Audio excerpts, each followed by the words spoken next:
Hello दोस्तों, सबको जय मसीह की। अब्राहम और सारा मेसोपोटामिया के ऊर नामक शहर में रहते थे।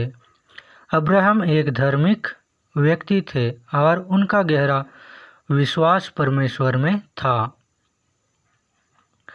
परमेश्वर ने अब्राहम से वादा किया कि वह उन्हें और उनके वंश को आशीर्वाद देंगे और उनकी संतानों से एक महान राष्ट्र उत्पन्न होगा। हालांकि अब्राहम और सारा को एक बड़ी समस्या थी। उनके कोई संतान नहीं थी और वे दोनों वृद्ध हो चुके थे। अब्राहम की उम्र 75 साल थी जब ईश्वर ने उसे एक नए स्थान पर जाने का निर्देश दिया और वादा किया कि वह उसके वंश को आशीर्वाद देंगे।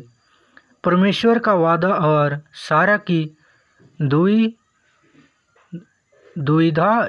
ईश्वर ने वादा किया कि अब्राहम की संतानों असंख्य होगी, लेकिन सारा को इस पर शक था क्योंकि वह 90 वर्ष की हो चुकी थी और संतान की संभावना लगभग नामुमकिन लग रही थी।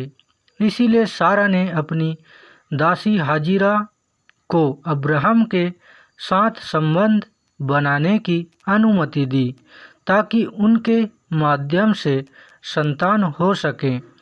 हाजिरा से अब्राहम का एक पुत्र हुआ जिसका नाम इस्माइल रखा गया।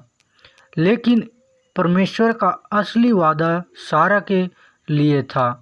एक दिन 3 देवदूत अब्राहम के पास आए और उन्होंने यह भविष्यवाणी की कि सारा 1 साल के भीतर एक पुत्र को जन्म देगी। सारा ने इस बात पर हंसी उड़ाई क्योंकि वह जानती थी कि उसकी उम्र बहुत अधिक हो चुकी है। फिर भी परमेश्वर ने कहा कि उनके लिए कुछ भी असंभव नहीं है। इसहाक का जन्म, जैसा कि परमेश्वर ने वादा किया था, 1 साल बाद सारा ने एक पुत्र को जन्म दिया जिसका नाम इसहाक रखा गया।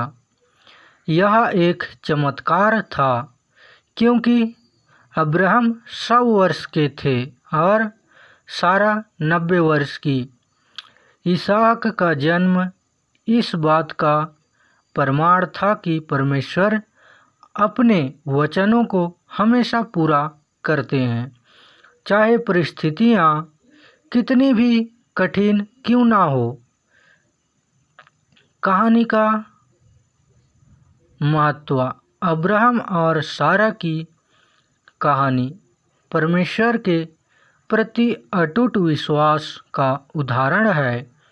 उन्होंने लंबा इंतजार किया और कई चुनौतियों को सामना किया, लेकिन अनंत उन्हें ईश्वर की आशीर्वाद प्राप्त हुई। अब्राहम को तीनों प्रमुख